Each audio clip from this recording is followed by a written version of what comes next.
watakatifu wote kwa jina la Yesu Kristo. Tukisema Bwana yuaja. Dusuhuje abera bose mu izina rya Yesu Kristo. Watakatifu wote kwa jina la Yesu Kristo. Shimira Imana yaturinze. Tunamshukuru Mungu ambaye ametuchunga. Kama itugarira ibikari byayo. Ameturudisha malangoni pake. Wacha tusimame. Maandiko onekana katika kitabu cha nabii Zefania sura 2 shairi ya 3. Tutasoma kwa jina la Bwana wetu Yesu Kristo. Dushake Uwiteka n'abagwaneza bo mu isi mwese, mukomeza amategeko ye, dushake gukiranuka, dushake kugwa neza.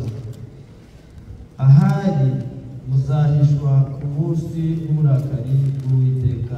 Amen. Yeremiya sura 5 shairi wa kwanza. Tunasoma mu jina la Yesu Kristo. Tunasoma kwa jina la Yesu Kristo. Dushake nimukubite,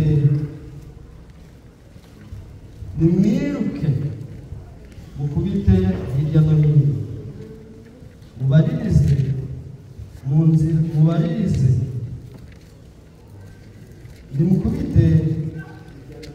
nimukubite hirya no hino, mubaririze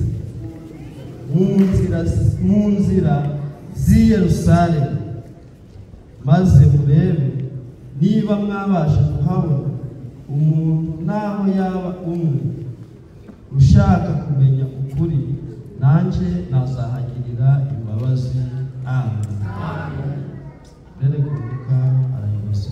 Ndugu kumbuka ataongoza ombi.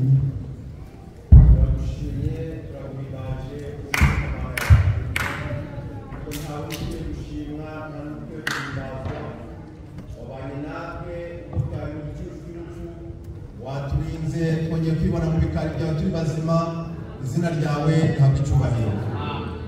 Hari benshi bageze acecekerwa, ariko twebwe kuba tukiriho Uwiteka nuko ubifiteho umugambi. None data turakwinginze kwa umugambi wawe usoze kuri twe muri kino gitondo. Ijambo ryawe rirasomwe, risomwe mu matwi yacu. Uwiteka turakwinginze kugira ngo iri jambo ryawe risomwe, udukuremo ibyoka byacu uyu munsi. Maze data ugisiga umugaragu wawe, natwe usigire kumva. Maze data ukure mu kirere cy'umubiri, tujya mu kirere cy'umwuka, imyuka mibi yose atuma tubasha kumva ijambo ryawe, itsindwe mu izina rya Yesu Kristo. Uzuganza hagati muri twe, uzitubere diakoni, uturinde igisani kibi cyose. Maze data mwiza, maze tubashe kumva ijambo ryawe turi munsi y'imbaraga zawe. Ngaho siga igicaniro, usige n'abagihagazeho, natwe dusigire kumva ko turi kwambasha mu izina rya Yesu Kristo. Bashobora kwicara. Tunaweza kaa. Imana iramucyubahiro. Bwana Mungu apewe sifa. Yaturinze, alituchunga, tugejeje kuri uyu munsi turi bazima. Tumefika siku ya leo tungali hai. Ikiguzi twatanze, hakuna malipo tulitoa, nta n'igitambo kizima twatanze, zabihu tulitoa hai, ahubwo igitambo Yesu yatanze, bali zabihu Yesu nicyo alitoa, gitumye turamanje nawe. yacho tunadumu mimi na wewe. Niyo mpamvu tuvuga ngo ndio sababu tunasema icyubahiro ni icy'Imana ishobora byose.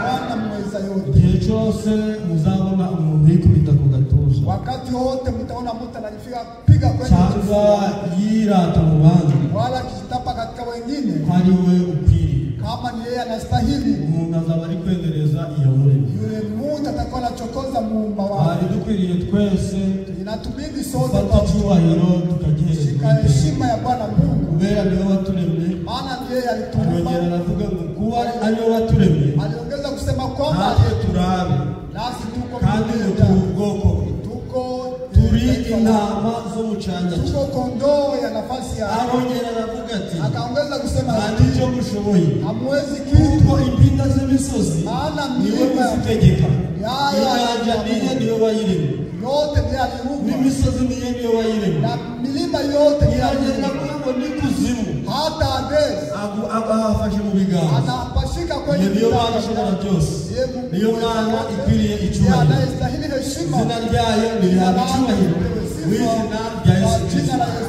Ejo twari turi kumwe nawe, jana tulikuwa hapa pamoja na ninyi, Imana yabanye natwe Mungu aliishi pamoja na mu sisi bihe by'ijambo kwa ry'Imana. wakati wa neno lake. Imana iri kugenda iducura Mungu anaenda kitufua kugira ngo dutungane, kusudi tuwe kandi sawa. icyo ukeneye ku mugeni Chenye nahitaji kugira kwenye ngo bibi abe harusi umugeni w'ejo, awe bibi harusi kugira ngo igihe cyo atakasika, kuzamurwa, wakati wa igihe cyo kuja mu bukwe, kwenda wakati wa kwenda imyambaro harusi, y'umugeni vazi izabera, la imyambaro y'umugeni, ibizinga byose harusi, taka zote, n'iminkanyari mikunjo n'imyanda yose, na uchafu, Uwiteka ari kubihungura akoresheje ijambo ry'Imana agaragaza. Abazakira amagambo y'Imana bakayaturamo, azatweza, azadutunganya, azatujyana no muri Arabema. Ava Arabema mbere ya kunyakuliwa, bisabye ngo buri muntu yitunganye, yiyeze igihe cyazumva ijambo. Ntabwo uzabana n'Imana, ube inshuti y'Imana, ube umwana w'Imana, usuzugura ijambo, ahubwo nubaha ijambo, nibwo uzabona ubuturo bwera. Icyo twari kuganira ijambo twereka ko Imana ariyo yibereye, nta muntu n'umwe uri ku murimo w'Imana. Abakora bose bakoresha n'Imana, uzavuga ngo azakora kubwe azananirwa, ariko bakoreshwa n'Uwiteka azabishobora, azaba nka Eliya wasabye Imana, asenze ko imvura igwa, akiomba kwamba mvula akanyesha ubushobozi bw'Imana. hadi ya Abatubanjirije bose bakoreye Imana walitumikia kuko Mungu babanjije gutura mu magambo. sababu aliishi maneno ya Mungu. Imana niyo nyiri umurimo, Mungu ndiye mwenye ariko kazi. hari ibindi Uwiteka yaduhaye Vitu ambayo leo Mungu anatupatia tuganire nawe, kusudi tupate natwe kuongea na tubyiganiriza nasi kugira ngo tukijiongelesha ducungure, kusudi biduteze intambwe muri uru rugendo. hatua katika Mbese safari murabikunze na vipenda wasi ya magambo tumaze gusoma yale maneno ambayo mu tumekwisha gitabo kusoma cy'umuhanuzi kwa kitabu cha Zefaniya. nabii Zefaniya. Turavana mu ijambo rigira riti Taondoa neno kwishakira ubuhungiro kujitafutia kuri wa makimbilio munsi kwa w'ubuhungiro. ile siku ya Bwana. Ese nawe ukeneye kwishakira Na ubuhungiro kuri uwo munsi? unatafuta makimbilio kwa ile siku. Kubera iki hazaba ubuhungiro? Sababu gani kutakuwa Kubera iki ugomba makimbilio? gushaka ubuhungiro? Sababu gani unatafuta Nuko makimbilio? uwo munsi w'Uwiteka Sababu siku ya Bwana uje inakaribia kandi uje udusatiriye, na tukaribia sana. kandi uwo munsi Ile w'Uwiteka siku ya Bwana uzaba ukaze cyane, itakuwa kali, uzaba ukomeye itakuwa kuruta ibihe byose zaidi ya wanyuzemo. nyakati zote. Kubera nta buhungiro uzabona uzahungiramo kugira ngo ukire, Ile upate kupona kubera yuko sababu ubuhungiro bw'ukuri ni muri Yesu Kristo. ndani ya Yesu Kristo. Nuhungira mu nyanja, inyanja izakubwira iti abo namize kera nyirabo ari kubanyishije. Uzafata icyuma ngo wiyice, icyuma kizakubwira kiti abo nakerereye, abo namenye amaraso bandika umutwe. Uzafata umurunga ngo wimanike, ntabwo bizakunda. Umurunga ufite amadeni menshi, ariko harahari ubuhungiro. Niho nagize ngo nganire nawe, twishakire ubuhungiro mbere y'umunsi w'Uwiteka. Umunsi w'Uwiteka wabikunda, wabyanga, wabishaka, utabishaka, umunsi w'Uwiteka uri hafi. Umunsi w'Uwiteka uzaza, Bwana itakuja. wabyemera utabyemera, Kubali sikubali. nta kabuza umunsi w'Uwiteka uzaza. Bwana itakuja. Hari abo uzazira ari Na mwiza, wewe utakujia. hari abo uzazira atari mwiza. Asiokuwa safi. Ese kuri uwo munsi Kwa ile siku w'Uwiteka ya Bwana wewe uzaba uhagaze he? basi unasimama wapi? Uzaba uhagaze he? Utakuwa unasimama wapi? Twishakire ubuhungiro Tafutia mbere makimbilio y'umunsi mbele ya siku w'Uwiteka. ya Bwana Mungu. Hahandi twasoma Pale ambapo tulisoma umurongo kwa shahidi wa gatatu ya w'igice tatu kwa kipindi cya Zefaniya. cha Zefania.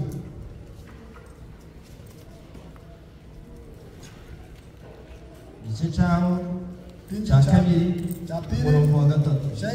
Mushaka Uwiteka mwabagwaneza bo mu isi mwese, ntabwo ari babi.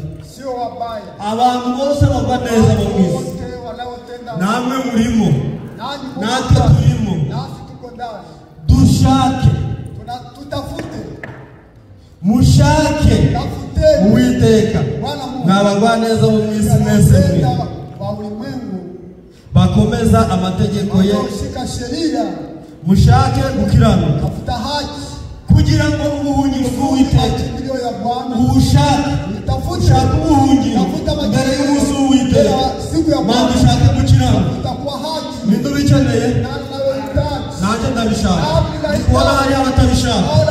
Mbere y'umunsi w'Uwiteka, bafrere basere, dushake gukiranuka mbere y'umunsi w'Uwiteka, kugira ngo tuzahunge uwo munsi. Tubanza dushake gukiranuka. Base gukiranuka ni iki? Ni ugukora ikintu cyose kigaragarira Imana ko arashimye.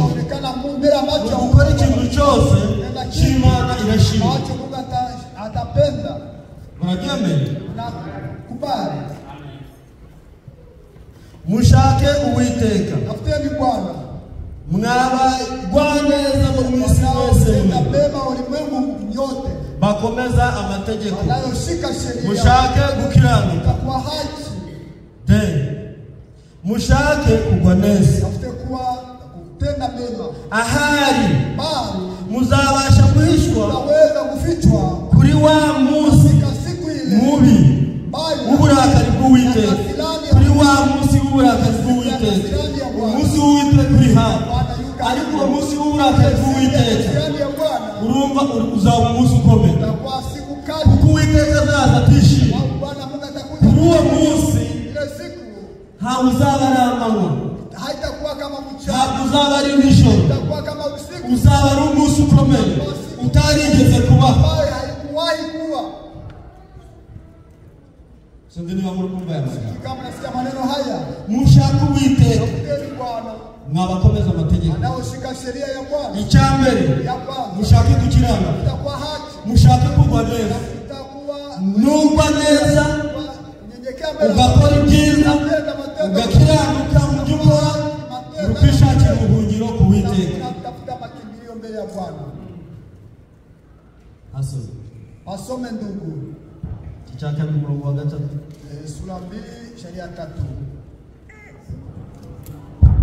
Amen. Amen. Mushake Uwiteka abagwaneza bo mu isi mwese, bakomeza amategeko ye, mushake gukiranuka, mushake kugwa neza. Ahari muzahirwa ku munsi w'uburakari bw'Uwiteka. Amen.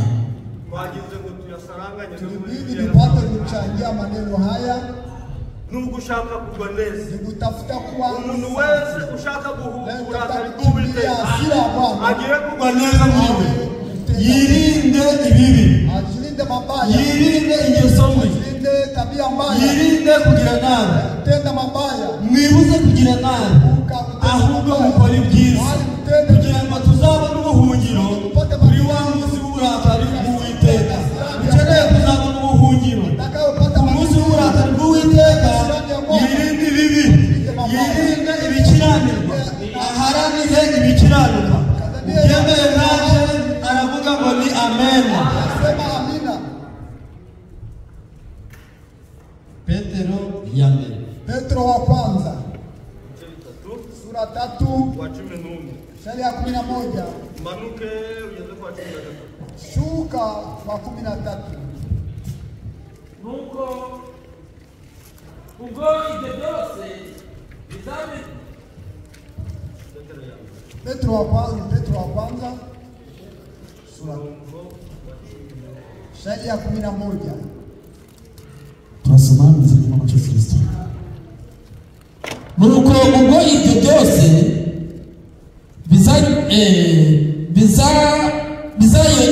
bizayenga bityo. Yego.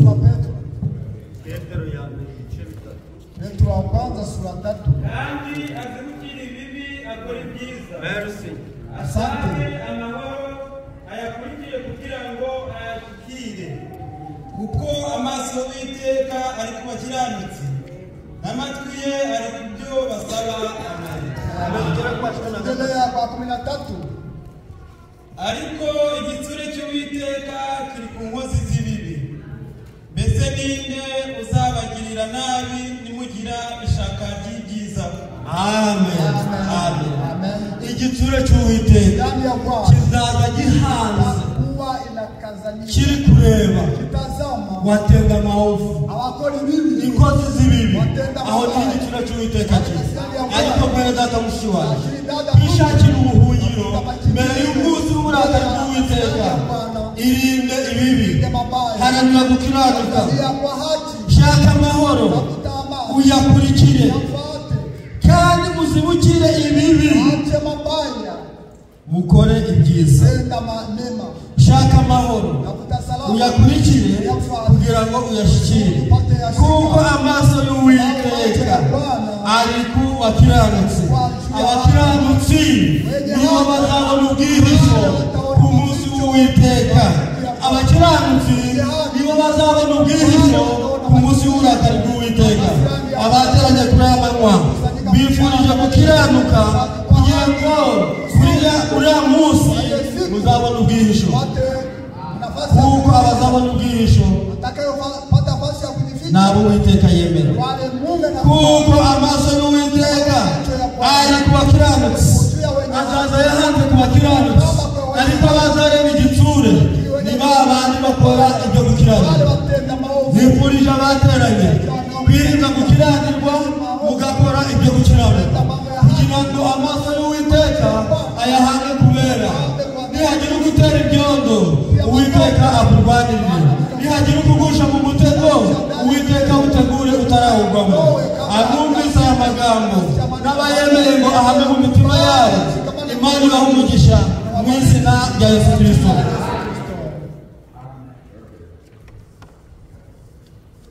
N'amatwi ye ari ku gutaka kwabo, masikio yake kwa ni juu ya wanaoomboleza, ari ku byo basaba.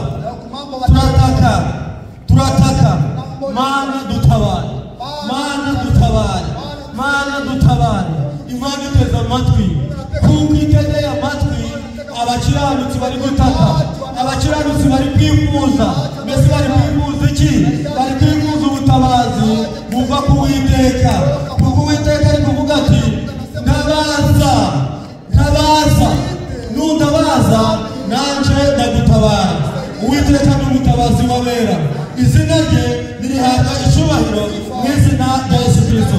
Kwishakira ubuhungiro ku munsi w'uburakari bw'Uwiteka, haranira gukiranuka, kora ibyo gukiranuka, wirinde ibibi. Amatwi yawe n'ibyo usaba Uwiteka arabyumva, nawe uramutabaza kumvire. Uzumva ijwi ry'Uwiteka akubwira ati tabaza ndagutabara, twereke n'ibikomeye. Turi kuganira tuti twishakire ubuhungiro mbere y'umunsi w'uburakari bw'Uwiteka. Wabikunda wabyanga buzasohora. Yabivuze ni Imana yo kwizerwa, yabivuze ni Imana y'ukuri, yabivuze ni Imana itabesha, yabivuze ni Imana ikiranuka. Kuko gukiranuka kwayo yakwerekanishije ku nyanja itukura, gukiranuka kwayo yakwerekanishije imerera, gukiranuka kwayo yakwerekanishije mu butayu bwa Sinayi. Abisirayeli babona ubwiza bw'Imana, Abisirayeli babona imbaraga z'Imana mu kaboko k'abahanuzi b'Imana. Imana y'Abisirayeli niyo Mana yacu, ibaha umugisha mu izina rya Yesu Kristo. Twishakire ubuhungiro mbere y'uburakari bw'Uwiteka. Ababyemeye gushaka ubuhungiro bakora ibyo gukiranuka, bashaka amahoro. Ayo mahoro nibayashaka bayakurikire kugira ngo bayashikire. Mbese ninde uzabagirira nabi? Nimugire ishaka ryo gukora neza. Nifurije abera gukora neza, nifurije abera kugira ishaka ry'ibyiza, kugira ngo umunsi w'uburakari bw'Uwiteka uzasanga dufite ubwihisho. Ababyemeye ntacyo Imana ibaha umugisha mu izina rya Yesu Kristo. Hari ikindi tugomba gushaka hariya muri Yesaya, ndani ya kitabu cha Isaya. nimwiruke mukubite hirya no hino, Biblia piga mubaririze mu nzira z'i Yerusalemu, maze murebe kandi mumenye, mushake mu miharuro yaho. Hari imiharuro y'i Yerusalemu, hari imiharuro yo mu mudugudu utuyemo.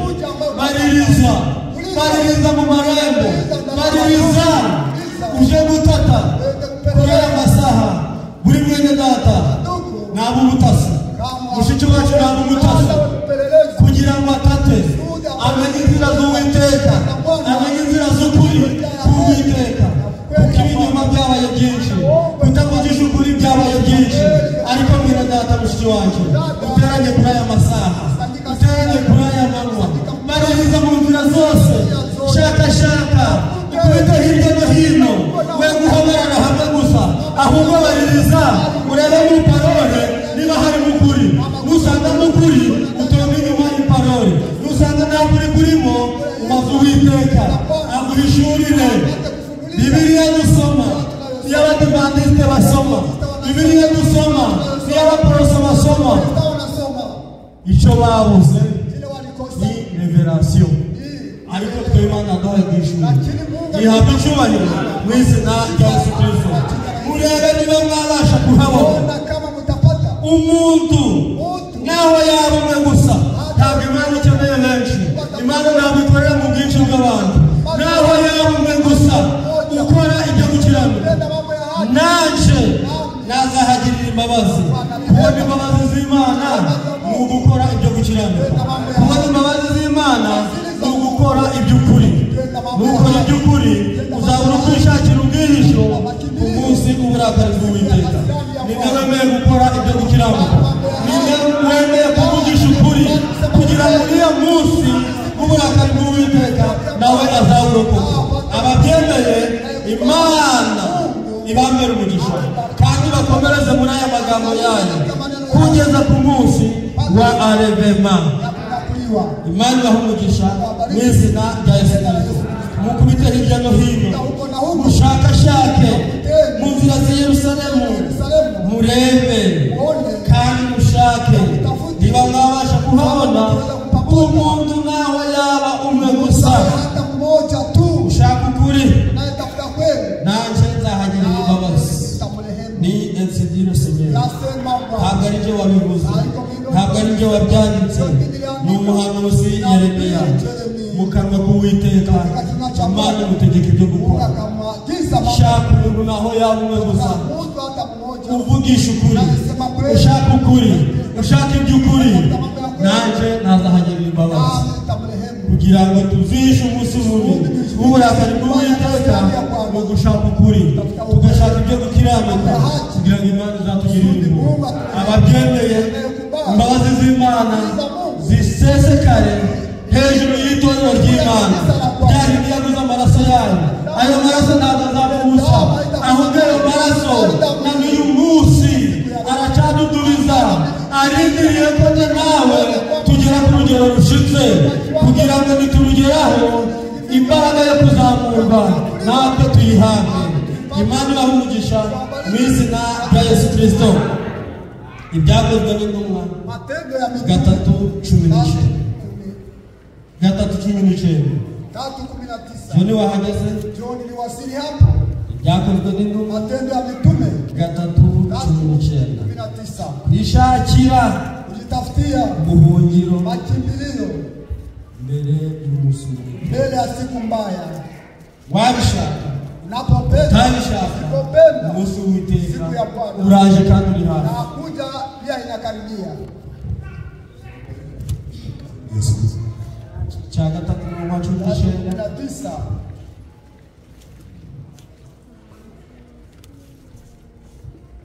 Nuko mwihane muhindukire ibyaha byanyu bihanagurwe, ngo iminsi yo guhemburwa ibone ukwiza ituruka ku mwami Imana. Amen. Nuko mwihane. Tubuni. Mwihane. Utubu. Gerard mwihane. Kabanyama mwihane. Didasi mwihane. Bene data mwihane.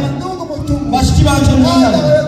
Ibyaha byanyu nuko nimumara kwihana muhindukirire kugira ngo iminsi yo guhemurwa yakurekebishwa, kugira ngo ibone ukiza iturutse ku mwami Imana. Kurekebishwa, guhemurwa. Mbese guhemurwa bahemura ngo wari umeze ute?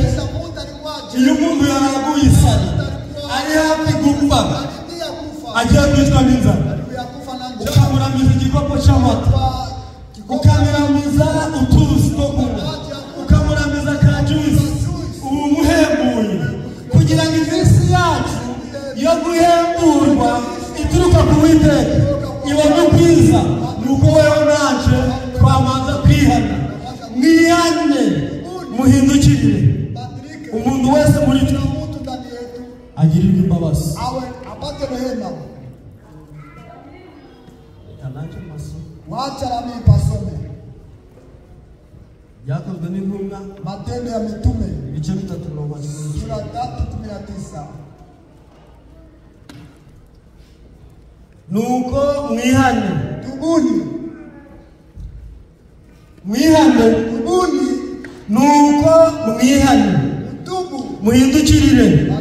Ibyaha byanyu bihanagurwe. Nitwihana tugahindukirira, ibyaha byacu birahita bihanagurwa. Nuko nimwihane muhindukirire, ibyaha byanyu bihanagurwe, ngo iminsi yo guhemurwa ibone ukwiza ituruka ku mwami Imana. Itume Yesu ukwiriye, itume Yesu akwiriye, Yesu itume Yesu, bitume biyace Yesu ukwiriye kuzakirwa muri ibona uko bimuzana vuba vuba, ye kuza vuba vuba kugira ngo dusange mu byaha, bitumaza kugira ngo mukure mu karenga murimo, kugira ngo mukure mu bubata bwa Satani, kugira ngo mukure muri bya bintu by'inyitiranyambo. Numara kwihana ugahindukirira, ibyo bizatuma umwami asa kugira ngo abone uko kuzamura.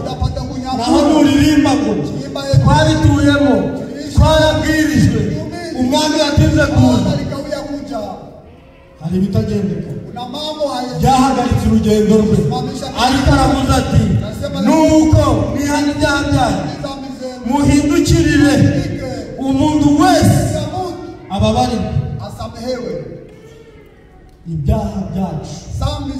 Tugihana Imana irabihanagura. Nimara kubihanagura natwe itwese kubera uwejejwe niwe uzajya mu ijuru, utejejwe ntabwo azajya.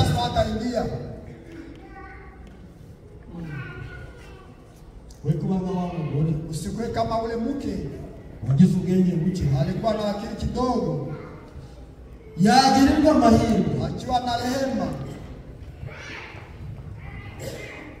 yo kuboneka mu bwo kubona isoko, ya kuonekana wanaopata soko.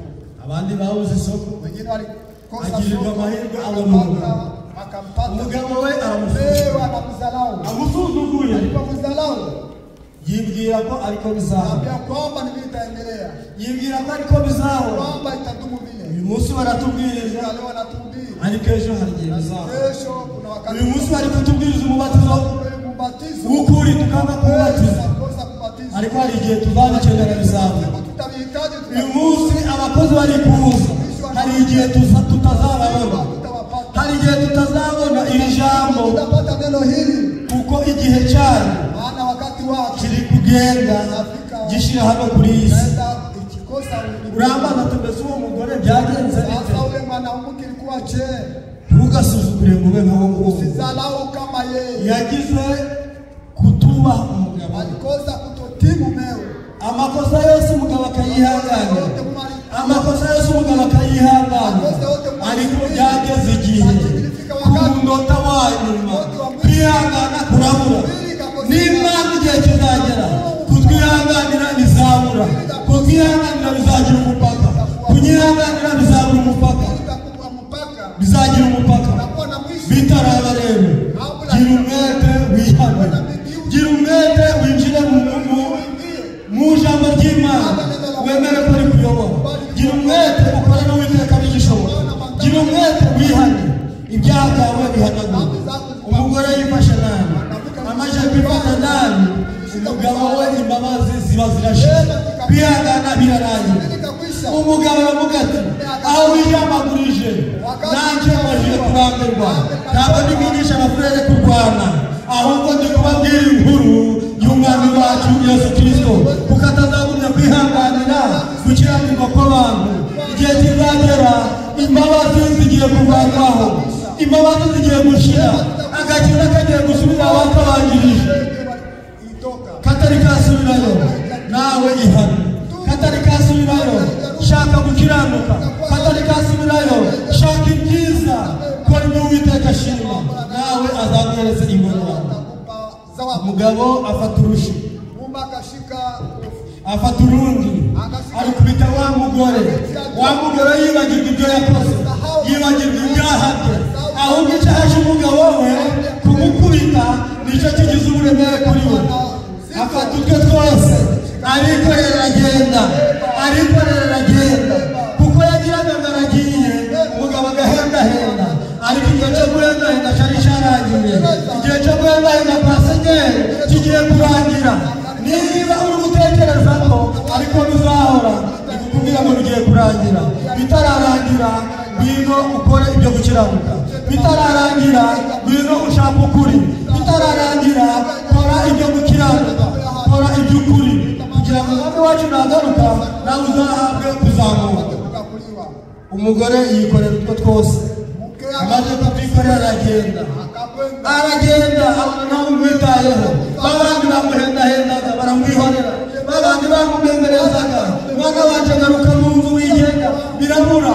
Umugabo wari icecekera aragenda, abonye nta n'uri guhamagara, yigira inama yo guhamagara kwa sebuka, yigira inama yo guhamagara kwa mugabo we, ngo mbese ngo ko mutaje kungarura, ngo mwagize ngo ntabwo nahukanye, genda wari wagiye.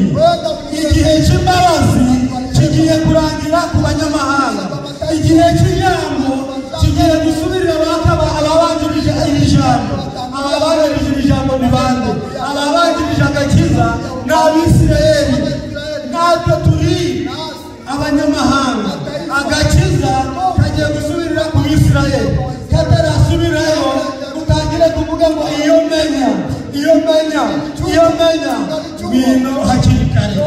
Bikindi uyu munsi kizwa, bikindi uyu munsi ngwino uturemuja, bikindi uyu munsi gira urukundo rwo gukunda ijambo, gira urukundo rwo gukunda bene data, gira urukundo rwo gukunda bashiki bawe.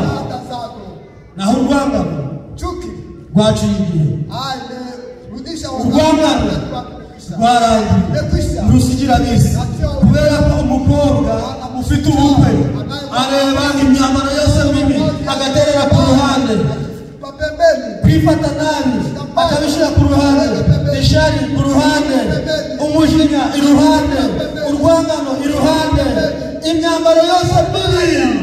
Uwiteka ari kutubwira ngo mwiyambure ibibaremerera byose,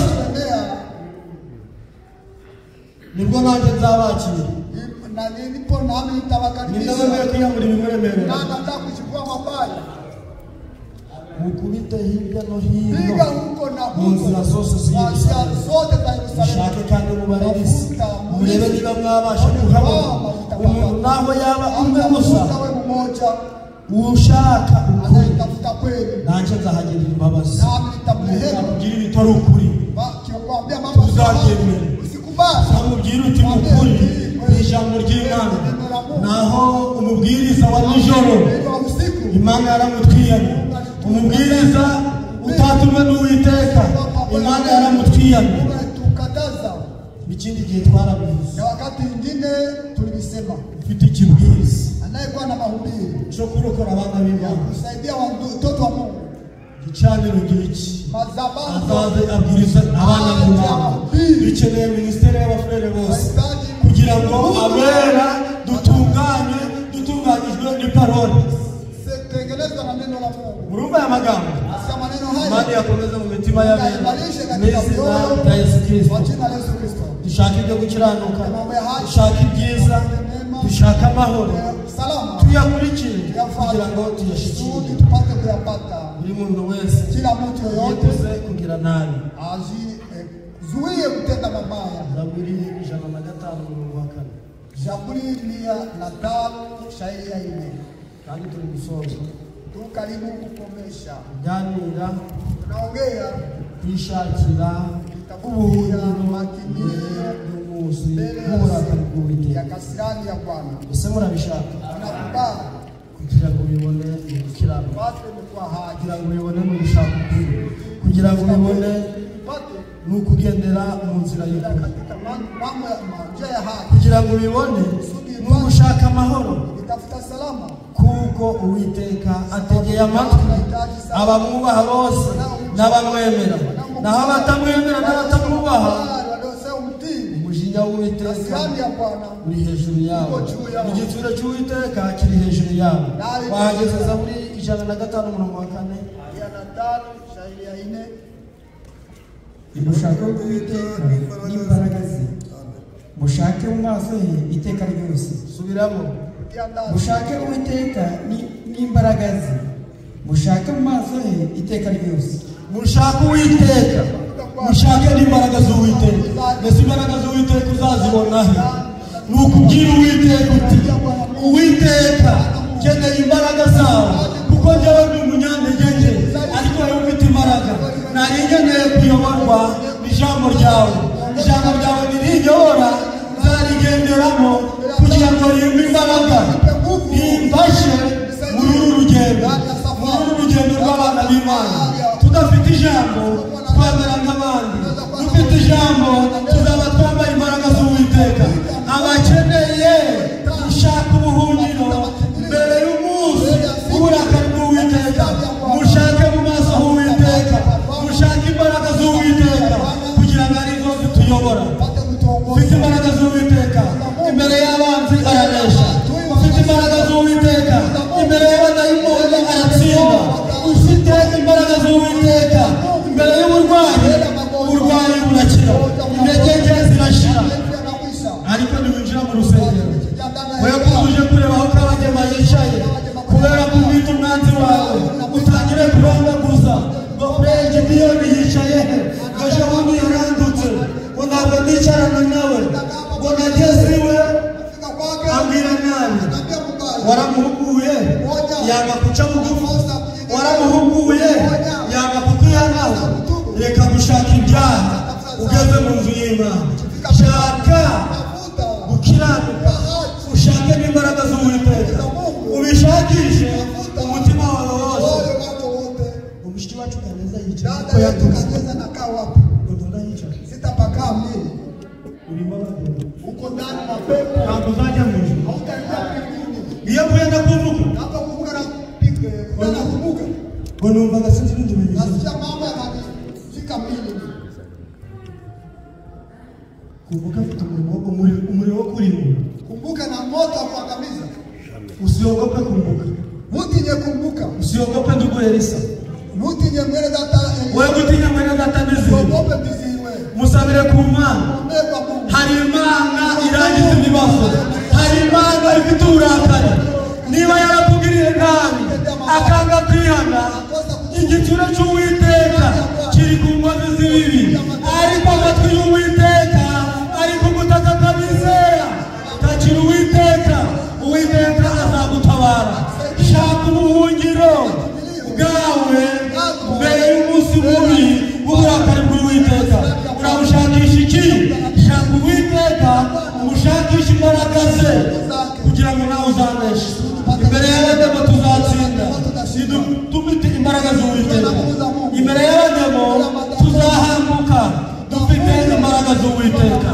ijambo nandi kubaganiriza n'ingo gushaka ubuhungiro mbere y'umunsi uburakari bw'Uwiteka ahandi tuzababona ahubwo ni ugushaka ibyo gukiranuka tugashaka ibyiza tugashaka gukora neza akaba aribyo bituma mu mitima yacu tugaharanira gukiranuka tugashaka amahoro tukayakurikira kandi tukayafata mbere imijinya ishari n'urugomo birakure shaka amahoro yafata shaka amahoro yakurikira kugira ngo wirinde igitsure cy'Uwiteka murabyemera ababyemeye kandi Imana bahumugisha mu izina rya Yesu Kristo ubwije bw'Uwiteka kugira ngo uzabone kunda mugenzi wawe shaka amahoro kuri mugenzi wawe umukunde mubane amahoro ariko ntihanga amahoro kuri wowe mwakiriye Uwiteka igitsure cye agihanza kubagira nabi ariko abiruza kugira nabi amahoro y'Imana azagendana nawe bazabona intsinzi guhera uyu munsi kugera ku munsi wa Arezema ntabwo tuzababwiriza ijambo ryo kwangana ntabwo tuzababwiriza ijambo ryo gucamo cyakubiri ahubwo Uwiteka ari kuvuga ati abakunda bagakunda bene data nanjye nzabakunda kunda abakunda ntabwo uzanga mwene so uvuge gukunda Uwiteka niba ushaka gukunda Uwiteka kunda mwene so aho niwanga mwene so ntabwo uzabukunda Uwiteka nuhuranga mwene so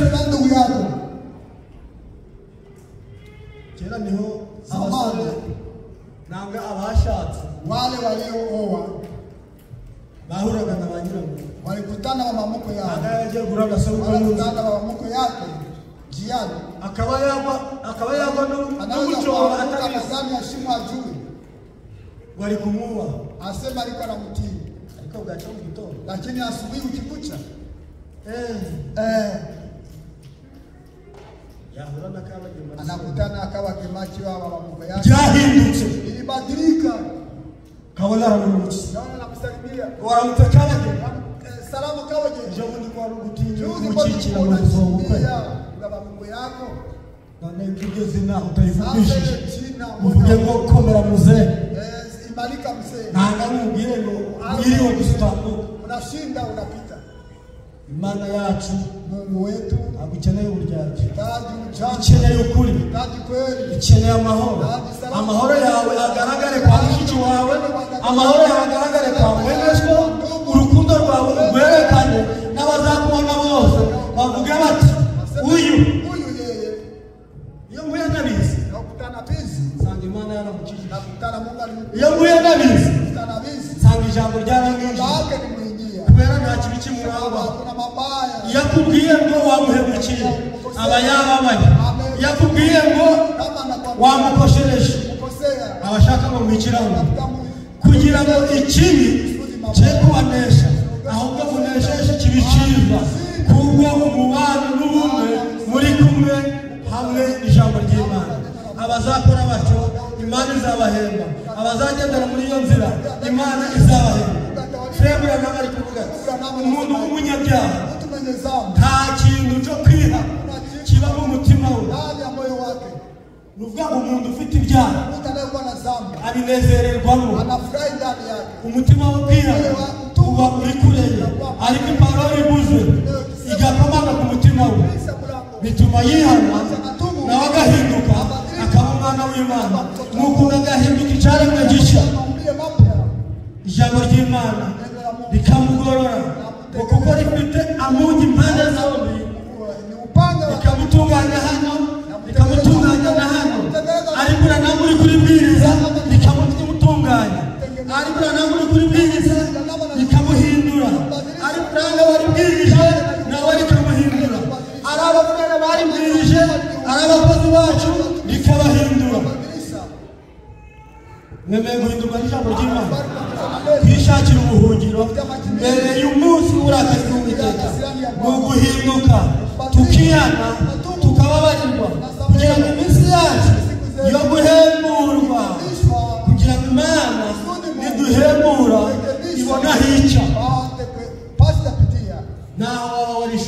turi wa mwanadamu. niyo wabarisha umuntu Turi wa Mungu. Imana yiteguye kukubabarira. Mungu yu tayari kukusamehe. Murabyemera? Nakubali. we kugira ngo Usifikiri kwamba Mana yacu Mungu wetu inyabinyoma mwenye uongo. namba zitugasi Taniuliza wishi ndi anayewa mengine. uzasome Usome inkuru ya Paulo na Stefano. habari ya Paul na Stefan. Haho byari byagera ngo abafaraje w'icumi ariko Paulo na Stefano umwe yicishije undi mbese inkuru yabihagaze ubu bombi bari muri paradi. Imana yatanze imbabazi kuri abo bagabo, nawe ntiziguhe mu byo wakoze, ikubabarire mu izina rya Yesu Kristo. Nimuze tuje inama. Yesaya igice cya mbere umurongo wa 18. Nimuze tuje inama. Nikuwiteka nimuze tuje inama. Nawe ibyaha byawe bitukura nk'umuhemba birahinduka umweru bise na shelegi. Naho byatukura tukutuku birahinduka nk'ubwoya bw'intama bwera. Nimwemera mukumvira muzarya ibyiza byo mu gihugu. Bene data bashiki banje, nimwemera mukumvira muzajya muri paradizo y'Uwiteka. Nimwemera mukumvira muzajya mu bukwe bw'umwana w'Imana. Nimwemera mukumvira muzataha cya gihugu cyateguriwe abera. Ariko nimwanga mukagoma inkota izabarya, kuko akanwa k'Uwiteka ariko kabivuze. Ntabwo ari akanwa ka Gerard, ntabwo ari akanwa ka Didasi, ntabwo ari akanwa ka Kabagema, ntabwo ari akanwa ka Tamuriza, ntabwo ari akanwa ka Faustin, ahubwo ni akanwa k'Uwiteka. Nimwemera mukumvira muzarya ibyiza byo muri icyo gihugu, ariko nimwanga mukagoma inkota izabarya. Bene data bashiki bacu, muze tuje inama. Uwiteka ari kuduhamagara, Uwiteka ari guhamagara ngo muze tuje inama. Inama turaja niyo gutura mu magambo y'Uwiteka. Twari turi kubaganiriza ijambo rigira riti kwishakira ubwihisho mbere y'umunsi w'uburakari bw'Uwiteka. Nimuze tuje inama. Nawe ukaba dufite ibyaha bitukuye cyane k'umuhemba birahinduka umweru bisa na shelegi. Niba dushaka kugira ngo dukire uwo munsi w'uburakari bw'Uwiteka, nidushake amahoro, kandi ayo mahoro tuyashikire. Dukore ibyiza, dushake gukiranuka, dushake kugwa neza, duharanire ibyo, ibindi byose tuzabyongererwa. Imana iri kuvuga iti nimushake ubwami bw'Imana no gukiranuka kwayo, ibindi byose muzabyongererwa. Abumvise aya magambo mushake Uwiteka, mushake n'imbaraga ze kugira ngo muneshe kuri wa munsi w'uburakari bw'Uwiteka. Abataranye kuri aya manywa bifurije gushaka mu maso y'Uwiteka, bifurije gushaka ibyiza, bifurije gukiranuka imbere y'Uwiteka, bifurije